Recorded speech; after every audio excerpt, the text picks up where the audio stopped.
Te damos la bienvenida al podcast Hablemos de Política y Educación, un espacio del Faro Educativo que busca tender puentes entre distintos actores interesados en la mejora de la educación en México. Seguimos con la primera temporada del podcast del Faro Educativo, dedicada a hablar sobre los observatorios ciudadanos de lo educativo, qué hacen, qué deben observar y cómo. En otros episodios ya se ha dicho que un observatorio de lo educativo no solo realiza investigaciones o evaluaciones, sino que también busca tender puentes entre distintos actores de la sociedad civil, la academia, figuras educativas y autoridades.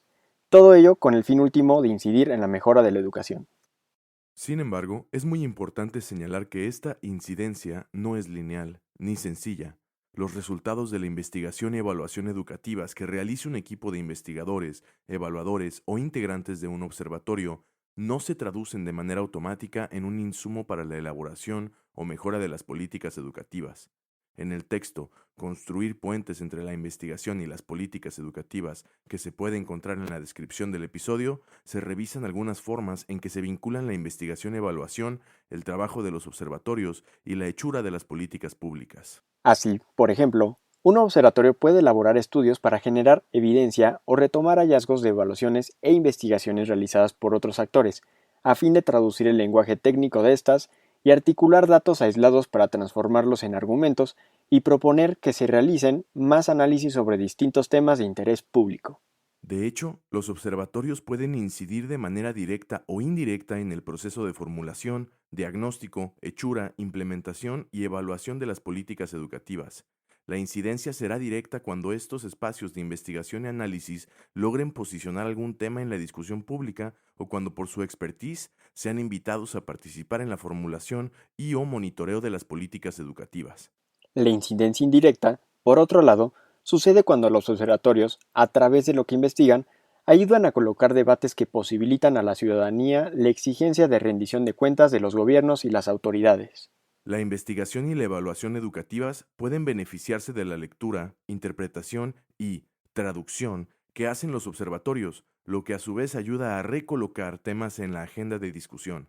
En síntesis, los observatorios ciudadanos pueden fungir como intermediarios entre las políticas públicas y la evaluación e investigación educativas, tendiendo puentes y canales de comunicación. Bueno, pues muy buenas tardes. Gracias por acompañarnos en este tercer episodio del podcast del Faro. Hoy nos acompaña la doctora Silvia Schmelkes, vicerrectora académica de la Universidad Iberoamericana. Silvia es socióloga e investigadora en educación, con maestría en investigación y desarrollo educativo por la Universidad Iberoamericana. Ella es conocida por su trabajo en la educación intercultural y por su libro Hacia una mejor calidad en nuestras escuelas. Ha realizado estudios exploratorios sobre buenas prácticas en programas de apoyo a indígenas en educación superior y publicado más de 150 trabajos entre libros y artículos sobre los temas de calidad de la educación, educación de adultos, formación en valores y educación intercultural. Silvia trabajó como consultora en el Departamento de Investigación Educativa del Instituto Politécnico Nacional, así como para la UNESCO, UNICEF y la OSD. Se desempeñó también como directora del Instituto de Investigaciones para el Desarrollo de la Educación, el INIDE, y su trabajo ha sido publicado en 5 idiomas por instituciones como la Secretaría de Educación Pública, la UNESCO y la Organización de Estados Americanos. Además, en mayo de 2013 fue designada como presidenta del Instituto Nacional para la Evaluación de la Educación, el INEE, cargo que ocupó durante 4 años. Silvia fundó y fue coordinadora general de Educación Intercultural y Bilingüe de la Secretaría de Educación Pública entre el 2001 y 2007 y fungió como presidente del Centro de Investigación e Innovación Educativa de la OCDE del 2002 al 2004. Silvia, muchísimas gracias por estar hoy con nosotros en este episodio del podcast del Faro y donde queremos dialogar contigo sobre el papel que puede jugar la sociedad civil y concretamente la academia, ¿no? A través de estos espacios de observación ciudadana que hemos creado varios investigadores, otros espacios de análisis para elaborar diagnósticos, propuestas, para atender los enormes retos que enfrenta nuestro sistema. Y hoy, obviamente, muy agravados por la pandemia. Entonces, pues para comenzar nuestra conversación, mi primera pregunta contigo sería, ¿por qué es importante observar las políticas o qué debemos observar de las políticas educativas? Y bueno, si mucho fuera también, ¿cómo observarlas? Bienvenida, Silvia, muchas gracias. Gracias, pues muchísimas gracias, Arce. Pues mira, yo creo que el cambio en educación es importante porque el cambio es lo que permite mejorar, ¿no? No todo cambio conduce a la mejora, pero si no hay cambio, no hay mejora. Y como tú bien dices, tenemos como muchos problemas en educación, entonces pues hay muchas cosas que hay que cambiar. Y el cambio, pues en educación procede de muchos lados. Por un lado, por lo que puede suceder en el aula, por la transformación de las prácticas pedagógicas del docente, por la manera como se gestiona la escuela, ¿no? Puede proceder también por algún proyecto que alguna organización de la sociedad civil inicie en una determinada región y involucre, digamos, a las escuelas y a los profesores. Pero yo creo que no podemos negar que una parte muy importante del cambio educativo procede de las políticas educativas, ¿no? Las políticas educativas pues tienen esta capacidad de abarcar el país entero, de trabajar a escala, ¿no? De tener repercusión sobre pues, la población escolar en general, la población en general como consecuencia. Entonces, pues bueno, yo creo que todo cambio educativo es digno de ser estudiado, ¿no? Pero me parece que las políticas educativas, pues de manera muy importante, justamente por eso, ¿no? Por la trascendencia que tienen, por su capacidad de cobertura, de escala, por su impacto, su repercusión. Y entonces, bueno, pues las políticas educativas tienen que observarse porque son ellas las que de alguna manera, no hay ninguna política educativa que se diseñe sin tener un cambio en mente, una teoría de cambio detrás, ¿no? Hay algo que se quiere modificar o que se quiere mejorar o que se quiere ampliar, ¿no? Hay un cambio que está detrás. Y entonces, bueno, pues yo creo que por eso es tan importante estudiar las políticas y creo que, pues lo primero que hay que estudiar es esa teoría de cambio que traen las políticas detrás, ¿no? Qué es lo que quieren cambiar y si la manera como están proponiendo modificarlo, cambiarlo, transformarlo, mejorarlo, pues es la manera como, digamos, lo que se sabe respecto de las políticas educativas y de la educación en general, indica que es el camino correcto. Yo creo que, y ahí pues los investigadores, la academia, juega un papel muy importante, ¿no? O sea, entonces de repente tenemos decisiones de política que nos parecen un poquito extrañas, descabelladas, como no conducentes necesariamente a donde se quisieran los cambios, ¿no? Y bueno, los académicos lo saben porque leen experiencias de otros lados, porque tienen la visión histórica de las cosas que han pasado en el propio país en tiempos anteriores, porque conocen la teoría educativa y entonces saben si hay algo que realmente está bien fundamentado como para conducir a la transformación. Entonces, pues eso yo creo que es absolutamente fundamental. Desde un principio, desde su inicio, desde su diseño, poder decir algo acerca de lo certero o no de las políticas que están siendo diseñadas, ¿no? Y bueno, pues todos sabemos que estas cosas no se terminan con el diseño, que lo más importante es cómo se lleva la acción, cómo se implementan las políticas. Y bueno, pues justamente en ese proceso de implementación de las políticas empiezan a entrar en juego pues un conjunto de intereses, ¿no? Y se empiezan a afectar intereses. Y entonces empieza lo político de la política, ¿no? Y muchas veces esto político de la política, por más bien diseñada que esté, pues es lo que impide que la política conduzca a los resultados pretendidos. Entonces, el poder advertir sobre eso me parece que es sumamente importante, ¿no? O sea, que creo que por otra parte es de lo más difícil para un académico, ¿no? O sea, darle seguimiento a la implementación de una política. Pero me parece absolutamente fundamental que sean los académicos los que lo hagan, porque son los que pueden ver a dónde hay, digamos, amenazas a que esta teoría de cambio que tiene la política se pueda efectivamente llevar a cabo y que pueda analizar de dónde proceden estas amenazas y en todo caso, si son amenazas reales, cómo se pueden contrarrestar, ¿no? Y luego, bueno, pues yo creo que también hay otras causas de desvío que sería como muy interesante analizar desde el punto de vista de la implementación. O sea, no solamente son intereses que se afectan, sino, bueno, de repente son, por ejemplo, una política educativa puede estar suponiendo que puede llegar a transformar lo que pasa en el aula, pero no está tomando en cuenta la formación de los docentes, ¿no? Entonces, bueno, los docentes, ya sabemos, eso pasa muy a menudo, pues es que los docentes no estaban formados, ¿no? Se lanzan nuevos libros de texto muy buenos, maravillosos, pero los docentes no han sido formados en lo que está detrás de esos libros de texto y en su uso. Entonces, bueno, pues también son, yo creo que factores que desvían del propósito fundamental de la política. Y luego, sobre todo, pues resultados e impacto, ¿no? O sea, me parece muy importante que haya quien se fije si eso que se propuso la política se está logrando, que pueda medir esos logros y que pueda ver qué sucede con esos logros, qué impacto tienen esos logros más allá del propósito específico, ¿no? Entonces, una política, por ejemplo, puede desear mejorar el egreso, ¿no? Reducir el abandono, mejorar el egreso, reducir la reprobación, pero luego sucede que el siguiente nivel educativo no está lo suficientemente expandido, ¿no? Entonces, bueno, pues lo que está provocando esa política es la frustración de una generación que quiere seguir estudiando y no puede, ¿no? Entonces, bueno, ese es ya más impacto, ¿no? O sea, como efectos no previstos de una política educativa.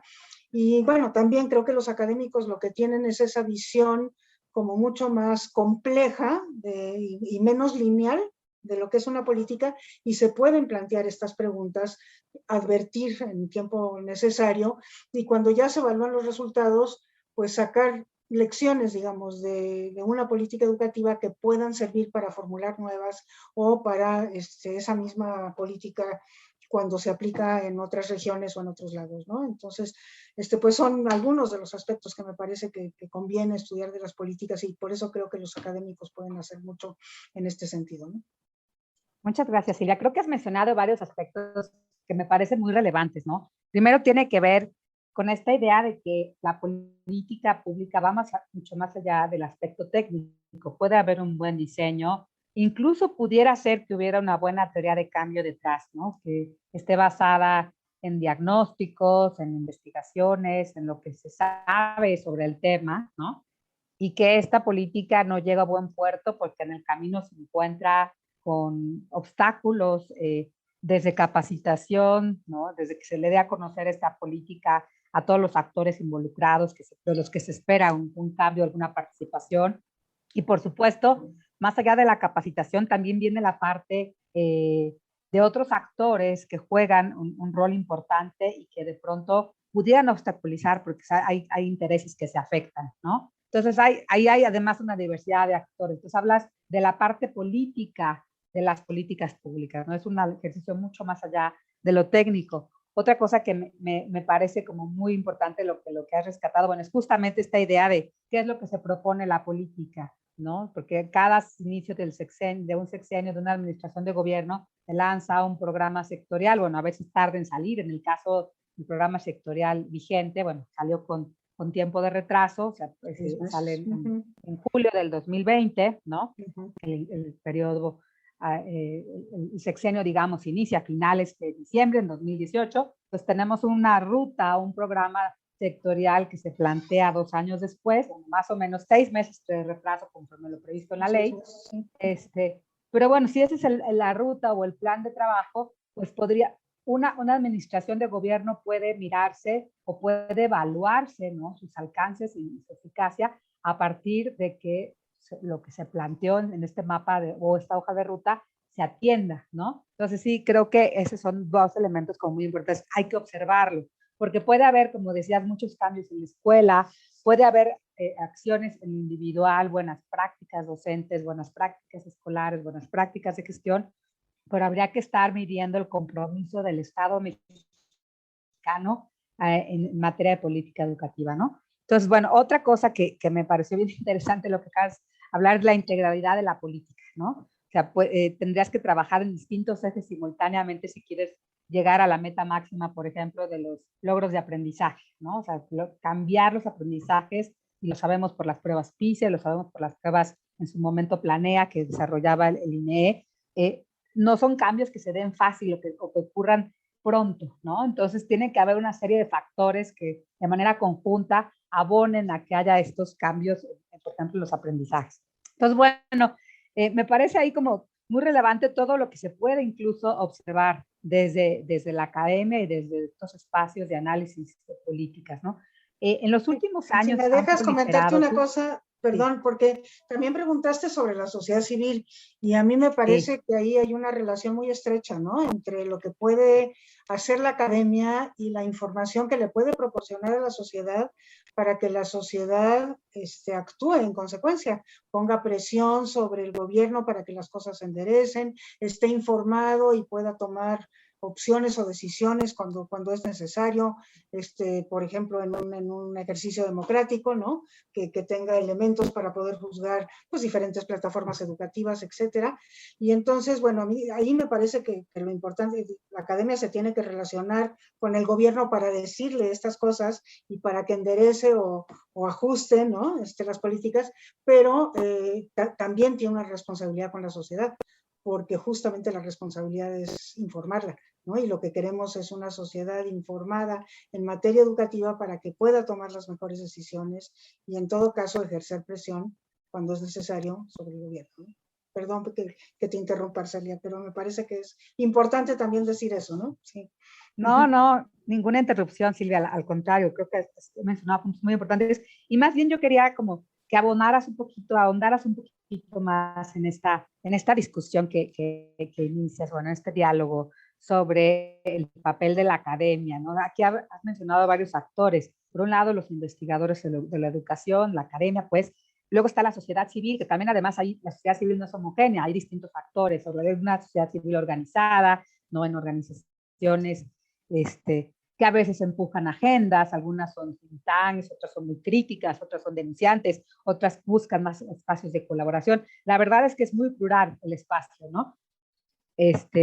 Pero bueno, son como tender distintos puentes entre academia, sociedad civil, para empujar agendas de política. Pero a los académicos luego nos critican, ¿no? Dicen, ustedes viven en el Olimpo, ¿no? Están generando investigaciones o cosas que no necesariamente se aterrizan o tienen poder para incidir en la hechura de la política pública. ¿Tú qué opinas respecto a los retos que enfrenta la academia, que enfrentamos los investigadores de lo educativo para atender estos puentes y que no vayamos como en un discurso paralelo de lo que tendría que ser el deber ser versus lo que se puede hacer, ¿no? Con las enormes dificultades de presupuesto con la que operan las autoridades a veces en los estados o la autoridad federal para operar cambios. Entonces, ¿qué podemos hacer? Digo, sé que es una pregunta muy difícil y quizá que no tenga una respuesta sencilla, pero ¿cuál es tu opinión respecto a los puentes que podemos tender desde la investigación educativa, desde los espacios de observación y análisis, para hacer una política más basada en evidencia, una política que rinda cuentas?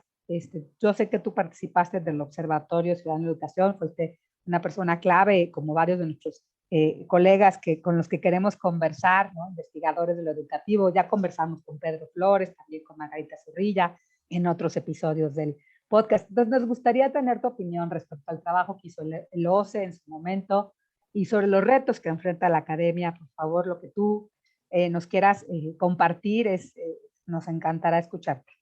Bueno, pues para responderte, o sea, el puente tiene dos puntas, ¿no? Y hay problemas en cada una de las puntas para que efectivamente este puente funcione, ¿no? Yo creo que hay muchos problemas del lado de quien debería de recibir los resultados de la investigación, ¿no? Que son, pues, del lado político, digamos, del lado de quien toma las decisiones, del lado de quien diseña las políticas, o las puede mejorar o las puede ajustar. Uno de ellos muy importante, pues, es que son personas que no leen, ¿no? O sea, no están, en general, quien toma decisiones de política, pues a lo mejor están asesorados por alguien que lee, pero ellos personalmente no lo hacen, ¿no? Entonces, ha habido muchísimos intentos por parte de la academia por entregarle resultados de investigación de manera mucho más digerida. Eso fue lo que hizo OCE, ¿no? El Observatorio Ciudadano de la Educación pretendía precisamente decir, bueno, no tienes que leer un resultado de investigación que tenga 80 páginas, ¿no? Yo aquí te estoy presentando en un artículo periodístico, pues no solamente el resultado de una investigación, sino de varias que versan sobre un mismo tema y te estoy diciendo lo que dicen respecto de algo que te puede interesar o en lo que estás involucrado, que estás haciendo y demás. Entonces, bueno, pues eso se intentó hacer por el lado de OCE. Creo que pues algunas cosas ocurrieron como consecuencia, pero la verdad es que si hubiera esperado una mucha mayor comunicación con el lado político de lo que en efecto se logró, el observatorio tuvo una repercusión muy importante en el medio académico, como insumo para la formación de estudiantes, como piezas para la discusión, en debates y en este tipo de cosas, en algunos medios de comunicación también, mucho menos en lo político, ¿no? Yo creo que otro ejemplo de eso es los estados del conocimiento del COMIE. Esos también surgieron un poco con esa idea, ¿verdad? O sea, pues te vamos a resumir toda la investigación que has hecho en 10 años sobre diversos temas, 16 áreas temáticas, o 17 creo que ya son, en el COMI. Entonces, pues tú te vas a leer un libro en lugar de tenerte que leer, no sé, 150, ¿no? Sobre el tema de currículum. Y es investigación realizada en México por investigadores mexicanos sobre problemas de nuestra educación. Entonces, pues imagínate, o sea, ahí te estamos dando un compendio que es oro molido. Y bueno, pues igual, pasó exactamente lo mismo, ¿no? O sea, la verdad es que muy poco llegó a quienes toman las decisiones, lo utilizan muy poco, de todos modos es material de lectura pesado, y ha servido muchísimo más como un insumo para la propia investigación y para la formación de estudiantes en materia educativa.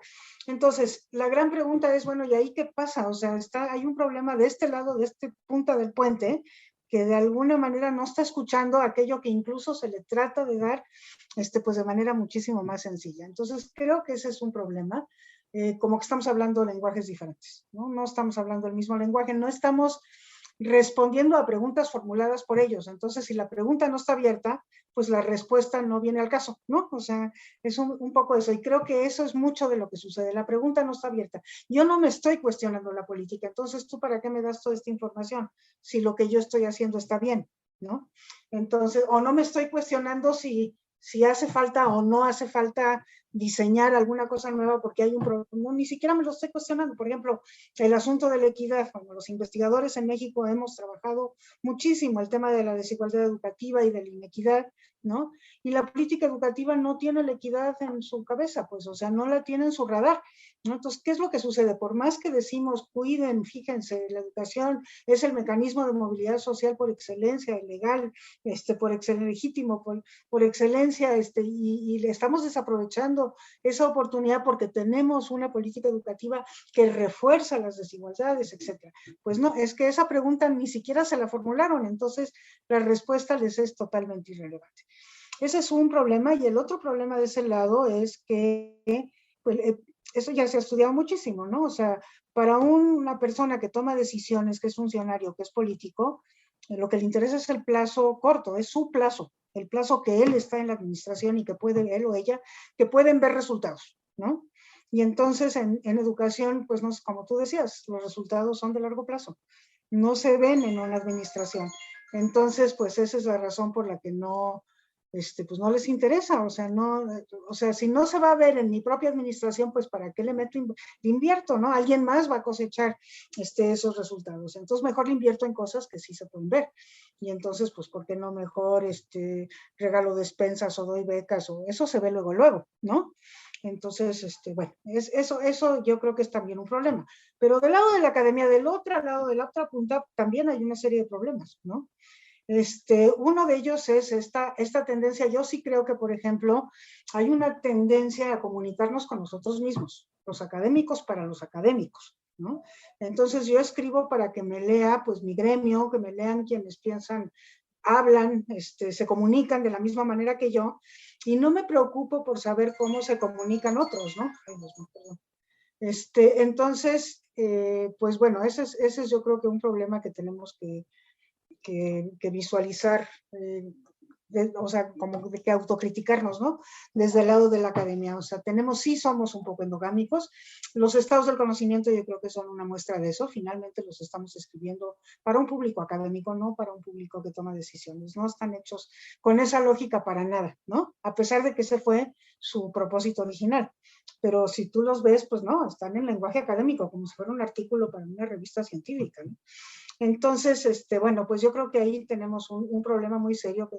Y luego, bueno, también tenemos, sí, también esto ha sido estudiado, como mucha cautela ¿no? O sea, somos muy cautelosos los académicos y decimos, no, pero lo mío es una investigación que apenas es incipiente, se tienen que hacer muchas más, o yo necesito más tiempo para profundizar en este resultado.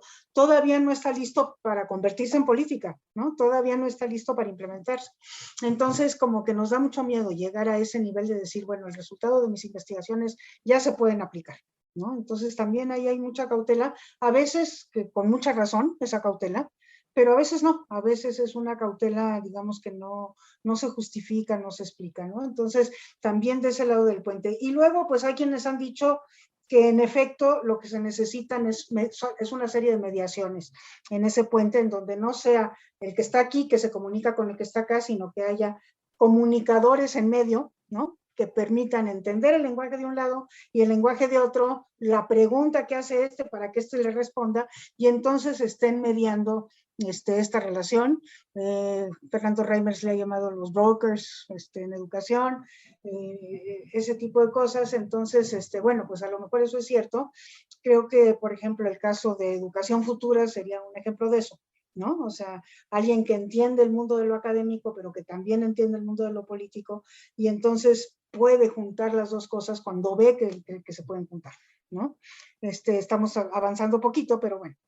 Y luego, bueno, lo otro es que a mí me parece que la educación se hace en todos lados y no solamente en la calle de Argentina, ¿no? Y nosotros hemos centralizado absolutamente toda nuestra relación como académicos, cuando menos nosotros que estamos aquí en México, con el Poder Federal, ¿no? Y no con los estados de la República, por ejemplo, o con las zonas escolares, con los jefes de sector, o sea, como con todos los otros, digamos, como las mesoestructuras, las cosas intermedias que también toman decisiones, que están más cerca del hecho educativo y que también pueden provocar cambios. Como que hemos ignorado, no digo que completamente, pero sí hemos ignorado ese sector que puede tomar decisiones, ¿no? Y estamos muy concentrados en los tomadores de decisiones de muy alto nivel, y creo que ese también ha sido un error de los académicos. Perdón, ya me extendí demasiado. No, no, al contrario, Silvia, muchas gracias por todas estas reflexiones. La verdad es que has trazado muchas cosas que a mí me parece como muy importantes, ¿no?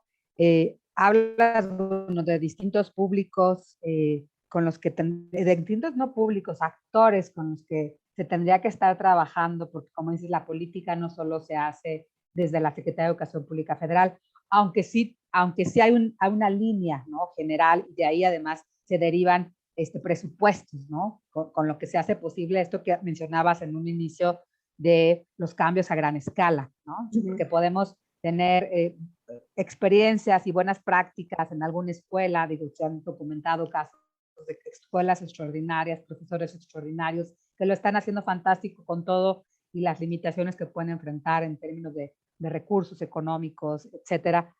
Pero bueno, hay una obligación del Estado, ¿no? Mexicano de garantizar una educación de calidad, y bueno, ahora incluso se le llama de excelencia, bueno, es otro debate, ¿no? Pero entonces sí tendríamos que estar mirando estos distintos puntos en la implementación de la política, quién la diseña, cómo la presupuesta, ¿no? Y cómo eso va bajando hasta aterrizar en las escuelas y mirar desde la escuela qué cosas están haciendo para que la política pudiera retomar cosas desde la escuela y hacer políticas a partir de lo que ya está ocurriendo en las escuelas, con la voz y la visión de los profesores. Bueno, esta parte me parece súper interesante.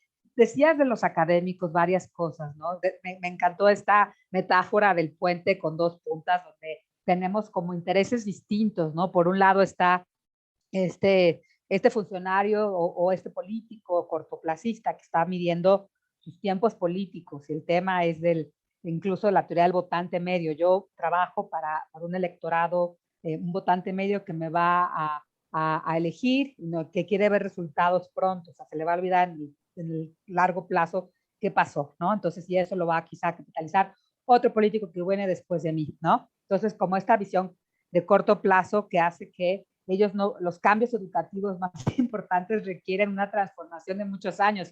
El éxito del sistema educativo finlandés, bueno, sabemos que las diferencias entre México y Finlandia son enormes, pero bueno, son una política sostenida de 40 años, ¿no? Y aquí tenemos como rupturas cada 6 años, al menos en el discurso, y en el tema presupuestal, esta administración marca algo muy importante en términos de cosas que se han recortado. ¿no? Pero hablabas del otro lado del puente, y es una academia endogámica que se mira a sí misma, que dialoga entre ella y que a veces no está dispuesta a dialogar digo, hay de pronto algunos debates entre académicos. Bueno, yo voy a producir investigación porque es importante, pero si la toma o no el gobierno, pues no es mi responsabilidad. Entonces, ¿hasta dónde está nuestra responsabilidad como académicos? Hay una autora que me gusta mucho que se dedica a hacer la evaluación de políticas norteamericana, ¿no? Carolyn Weiss, que dice que tenemos, Carol Weiss, perdón, que tenemos dos formas o muchas formas de incidir cuando hacemos investigación y evaluación de políticas. Y una forma es la iluminativa, como echar luz en problemas, arrojar luz en problemas, ¿no? Para colocarlos de una agenda pública a una agenda de gobierno, ¿no? Insistir. Y otra parte que es instrumental, ¿no? Y aquí operan agencias evaluadoras que a lo mejor trabajan muy de cerca con gobierno y que responden a esto que tú decías, las preguntas que el gobierno se está haciendo y que quiere que la academia o un grupo de evaluadores le responda. Pero son dos perfiles muy distintos y dentro de esos perfiles hay variantes, ¿no? Y bueno, entonces la pregunta no es fácil, ¿no? Pero ¿qué tendríamos que hacer, ¿no? Quizás hacer una forma distinta de investigación.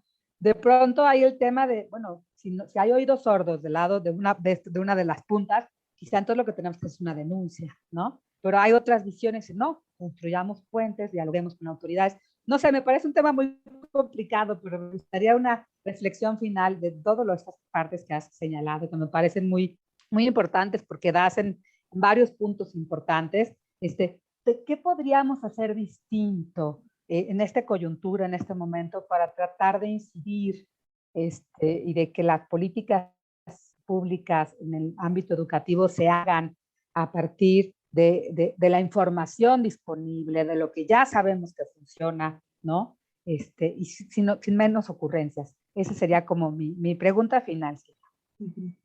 Sí, pues mira, es una pregunta difícil que todo el mundo se ha formulado y nadie encuentra respuesta.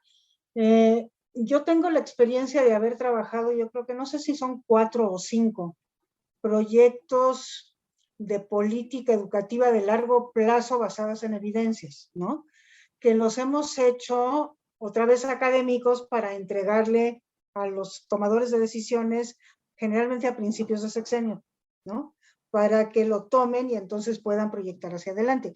Y son en general documentos de política, bueno, te digo, son fácilmente 6, o sea, ya cuando estaba yo haciendo el último decía, pero yo ya pasé por esto muchas veces y tampoco veo que suceda nada, pero creo que las circunstancias no se prestaron y que quizás el ejercicio más exitoso en ese sentido fue el programa sectorial de Reyes Tamés, que fue con Fox, ¿no?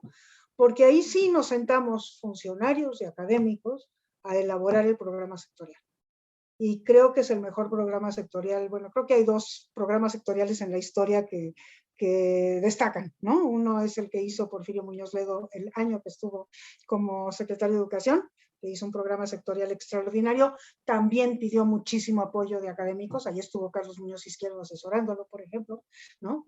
Pero este otro programa, yo no sé si ustedes han tenido oportunidad de verlo, es un programa realmente pues, de muchísima profundidad, con muchísima fundamentación de evidencia y que tira a largo plazo, o sea, que va más allá de un periodo sexenal. Que sí desglosa con muchísimo detalle lo que se tiene que hacer en un sexenio, pero tiene objetivos que lo trascienden.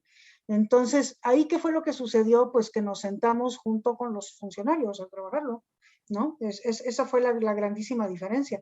Entonces, bueno, pues hubo un proceso de apropiación, y ahí ya estaban, digamos, no solamente estaba nombrado el secretario de Educación Pública, estaban todos los subsecretarios, que eran los responsables de planear sectorialmente su campo de acción, ¿no? La básica, la media superior, la superior. Y entonces, bueno, pues lo que estuvimos haciendo el grupo de académicos que estuvimos trabajando con ellos, pues fue alimentarlos de muchísima información y ayudar a concretar una política sectorial. Entonces, eso fue, digamos, y otra vez volvemos a la cosa de cómo se evalúan las políticas, ¿no? Yo digo que se puede evaluar el diseño de esa política, de esa gran macropolítica, son muchas políticas, de la macropolítica como, pues te digo, una de las mejores que se ha hecho.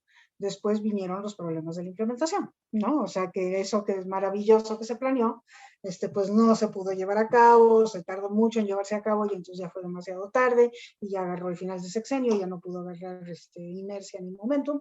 Entonces, bueno, y entonces, claro, hubiera requerido tener un proceso de investigación que siguiera la propia política, que hubo un mecanismo al interior, que no me acuerdo cómo se llamó en este momento, que sí fue un mecanismo de monitoreo muy, o sea, seguía los indicadores de cada una de las metas que se había propuesto ahí, pero curiosamente ese monitoreo no retroalimentó la marcha de la política, no la retroalimentó, se hizo y yo creo que fue un adelanto metodológico muy interesante, pero no la retroalimentó.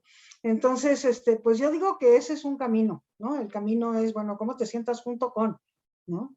Hay alguien que ha dicho que también, digamos que algo que sucede mucho en América Latina no sucede en otros lados, porque en otros lados el servicio civil es de carrera, ¿no? Entonces tú eres un funcionario de carrera, ¿no? Bueno, no, entonces, pero aquí en América Latina sí sucede que los investigadores se meten a políticos. Por ejemplo, ahorita está Cuenca de secretario de Educación, de ministro de Educación de Perú, ¿no? ¿Te acuerdas de Cuenca, de Ricardo Cuenca?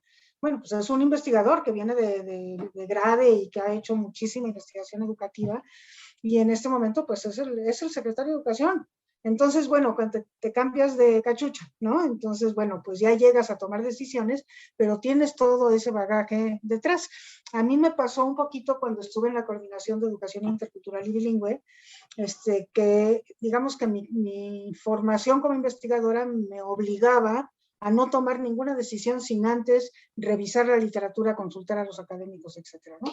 Entonces, eso, por ejemplo, pues es algo que ha ocurrido aquí. El caso chileno es otro caso, ¿no? Cuando cae Pinochet, son los investigadores los que asumen el control del Ministerio de Educación en Chile, ¿no? Y entonces ahí es donde surge el programa de las 900 escuelas y surgen los planes para el mejoramiento de la educación secundaria, porque están pues los que saben cuáles son los problemas y además pues qué problemas dejó una dictadura de tan largo aliento como fue la de Pinochet y cómo había que ir recomponiendo el asunto, ¿no?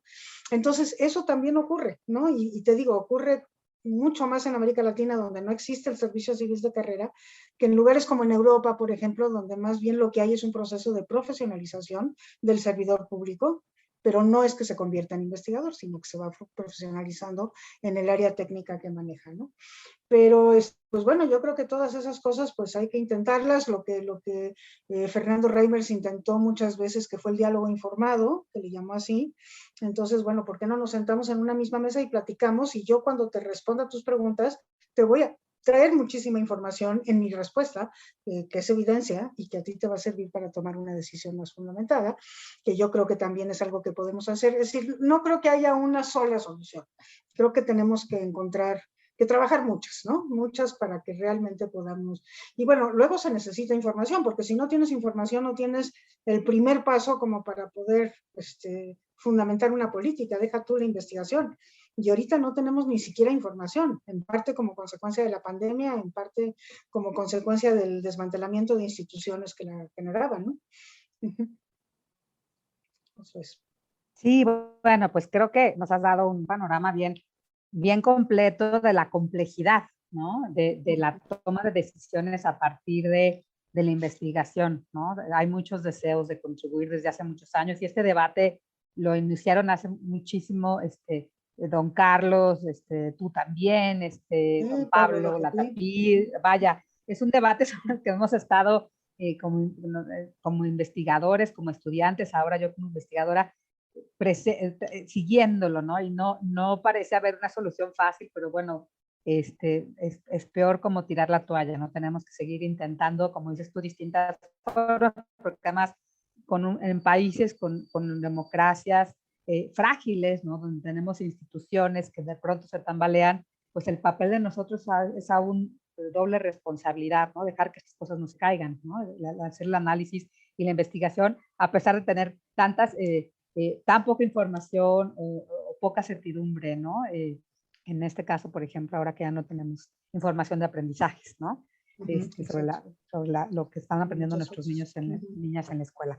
Pues yo te agradezco mucho, Silvia. La verdad es que es un placer escucharte y nos quedamos con muchas reflexiones y con ganas de que vuelvas a participar en el podcast. Te agradecemos mucho y pues, mil gracias por tu No, pues por tu muchas gracias por participación. invitarme, Arce, y pues yo creo que pues lo que ustedes están haciendo en el Faro pues es uno de estos caminos, ¿no? Que se tiene que buscar y ustedes están asumiendo, yo creo que ese doble rol del que hablaba al principio, ¿no? Por un lado, comunícate con quien toma decisiones, pero por otro lado, informa a la sociedad para que la sociedad también pueda impulsar la mejor toma de decisiones, ¿no? Entonces, Sí, bueno, yo admiro mucho el trabajo del Faro y pues me da mucho gusto haber participado. muchas gracias, Silvia. Muy buenas tardes y gracias de verdad, ¿no? Gracias a ustedes. Pues, Esto fue Hablemos de Política y Educación. Recuerda seguirnos en Twitter como @faroeducativo y visitar nuestra página web faroeducativo.ibero.mx, donde encontrarás los proyectos y análisis que estamos realizando. Te invitamos a escucharnos pronto en nuestro próximo episodio.